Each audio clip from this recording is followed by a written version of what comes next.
Assalamualaikum warahmatullahi wabarakatuh. Halo teman-teman semuanya.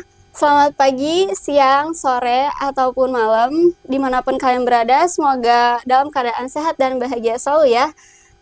Oke teman-teman, selamat datang di podcast kita bareng aku Siska Oktaviani dan temen aku Afrilia Gina.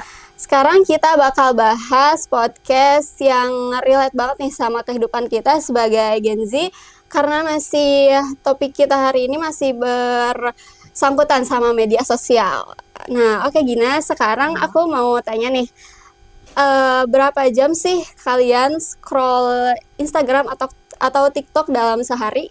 Aduh, kalau dihitung-hitung bisa bikin malu ya. Awal-awal 5 menit, tahu-tahu udah 1 jam aja. Nah, itu dia. Kadang kita tuh tahu semua tren, tahu gosip yang terbaru, dan tahu lagu-lagu yang lagi hits. Tapi pas kita ditanya kapan terakhir kali denger kajian atau baca Quran, malah mikir dulu. Aduh, kena banget sih. Pasti yang kayak gitu bukan saya aja. Nah, maka dari itu, hari ini kita mau ngobrol nih tentang dakwah di era Gen Z. Apakah dakwah itu masih relevan atau malah dianggap hal yang membosankan? Nah, ngomong-ngomong soal dakwah nih, banyak banget yang salah paham nih tentang dakwah. Padahal kan dakwah nggak cuma ceramah dan hal-hal yang serius aja gitu. Iya, padahal definisi dari dakwah itu sendiri juga luas banget gak sih?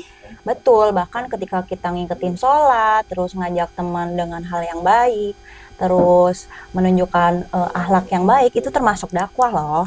Oh iya, berarti tanpa sadar tuh kita sering melakukan dakwah dong ya? Bisa jadi, karena inti dakwah kan mengajak kita kepada kebaikan.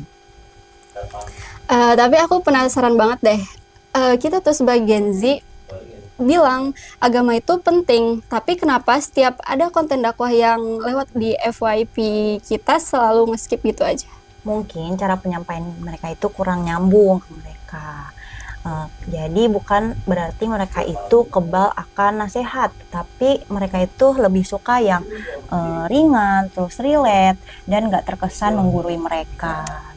Kayak konten yang bahas tentang overthinking, insecure, atau quarter life crisis gitu gak sih? Nah, betul banget. Karena masalah itu tuh memang lagi banyak dirasakan oleh anak muda sekarang.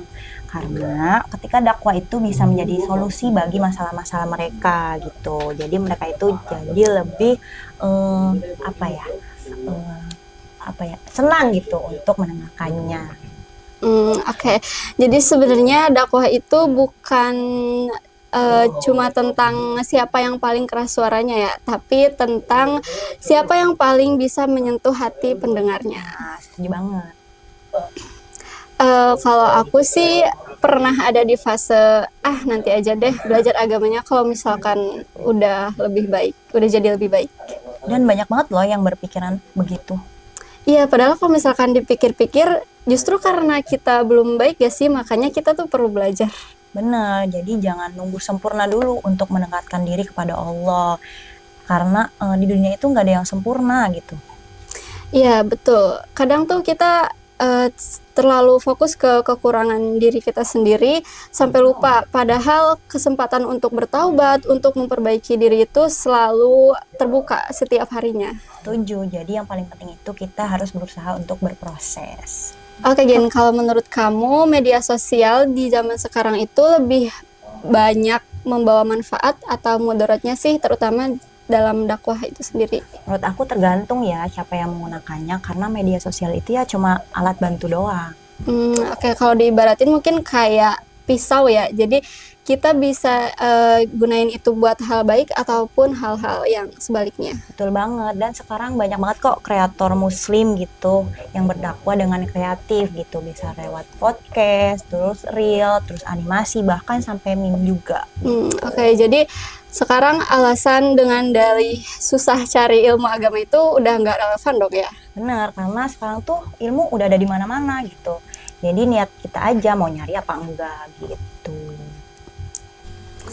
Nah, oke teman-teman, seru banget ya obrolan kita hari ini. Jadi buat aku sadar juga sih kalau misalkan dakwah itu bukan tentang dan nggak harus di mimbar atau di masjid aja. Betul. Dan kita juga sebagai Gen Z bisa gitu ikut berdakwah melalui hal-hal yang sederhana gitu.